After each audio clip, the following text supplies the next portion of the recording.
you I think you kind of mentioned that a little bit with student CPA, but what's the most effective way to kind of create a presence online from your experience?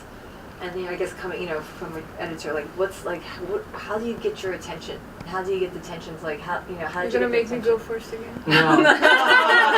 No, I'll just say. So you're a boring company. You have very limited budget. How do you kind of get out there? I have a great story. Just I mean, it's not as good as the singing CPA, but it's fine. When I was editing Fortune Small Business magazine, we covered small companies, growth companies all over the country.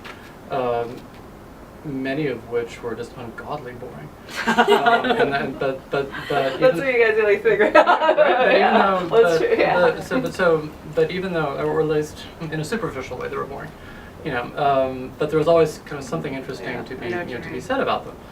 So in one case, when the first version of the iPhone came out, if you all remember, it was kind of a cult object, more than it is now, and just people were obsessed by the iPhone, etc. We did a story about a company in the Midwest that made blenders. And how many people here remember the Will It Blend campaign? Oh, sure. Yeah. Yeah. So Brilliant campaign. Yeah, brilliant campaign, and we did a story about it because it was just such a great story.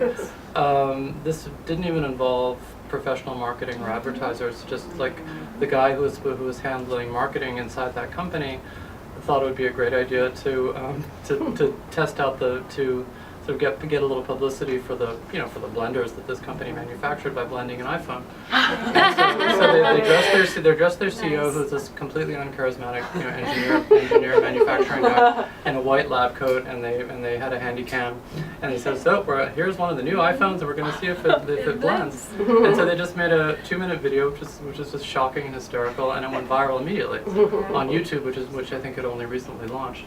And so that's another example. Is if the idea is good, budget is no longer a constraint to getting it out to a big audience. Wow, that's